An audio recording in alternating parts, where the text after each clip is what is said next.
got what you asked for. Liquid light. Good. Now we can begin.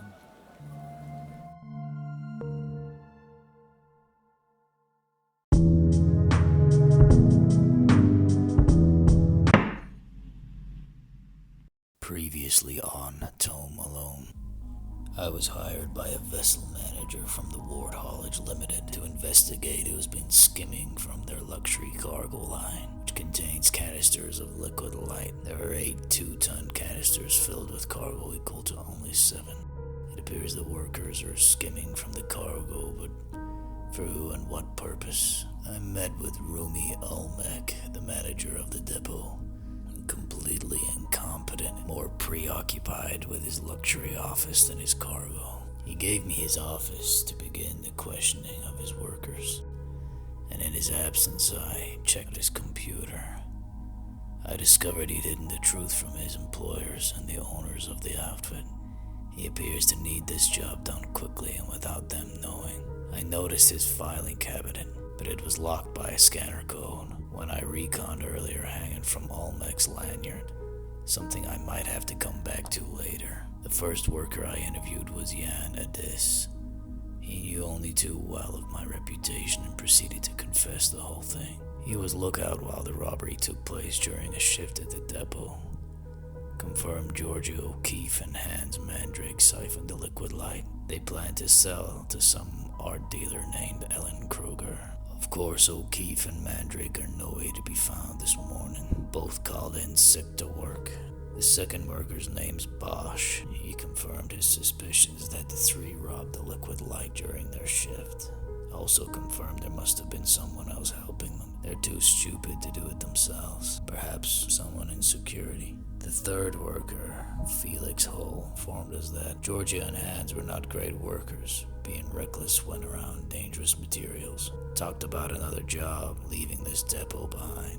He noticed they would go in and out of the depot after hours if they were staying the night in the passenger rooms. Those rooms not being used by passengers anymore is an incentive from Olmec to hire cheap labor. Looks like you get what you pay for. Meeting back with Olmec, I gave my initial report, leaving out for now what Jan had confessed. Olmec in the meantime found me more leads. Georgia takes the subway every day to work. His cousin Constantino works the station. He can help us track her route. Hans is part of some hippie commune, some shamanistic cult called Dawn of Owls. I'll follow that up back in the city. For now, I think it's time we see the scene of the crime. Upon entering the depot floor, I immediately saw what remained of the cargo in front of me. Investigating the containers, I discovered a secretion of liquid coming from a valve on its side. Remnants of liquid light, no doubt. Kicking my augments into gear, I settled in and began my investigation. I scanned for DNA to build a positive model of the culprits to replay the events of this robbery. I traced a trail of liquid light soaked into the depot floor, leading from the containers to a cluster of crates near the bay door. There, a hose extended to a larger stack of dripping pipes, clearly the tool used to siphon off the cargo. Then, a whiff of dried ash and sweet tobacco found my nostrils brought me to the edge of this little mystery. It was time to solve the sequence of events. Placing them in probable order, I had Adis pegged as the lookout. That left Mandrake wrestling with the heavy pipe, while O'Keefe orchestrated the whole operation. She was the mastermind directing the play. Mandrake managed the pipe, O'Keefe connected the gear, and once another crate was filled, Mandrake was there to call it out. This container clearly wasn't made to contain such chemicals, pissing liquid all over the depot floor. Something I should remember for later. Once another crate was filled, Mandrake called to halt the operation, quickly bundling the used pipe back into its corner.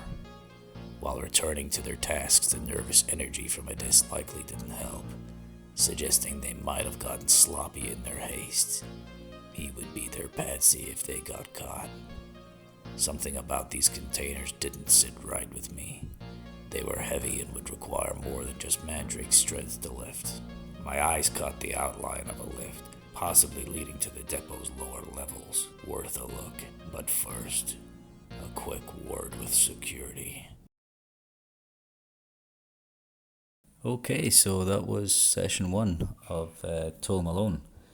A little bit different than an actual play this time around, because I made the rookie mistake of not having enough memory on my phone, which I'm using to record these sessions. So I thought it would be best to just do, for this video, a previously on. I did play about 40 minutes of session one, which is everything that you see in this recap. But obviously, it didn't record any of it, unfortunately, because the phone automatically switches itself off. So I thought it would be better to showcase it in this way rather than lose it all or start again, because I really liked the way that the story had unfolded and the things I had discovered. I've been using Mythic 2nd Edition along with a few other tools which I'll pop up on the screen just now. So yeah, on the next session there'll be all of the dice rolls, there'll be the full gameplay. Thanks for sticking around and watching the gameplay in this format. We'll catch you in the next one.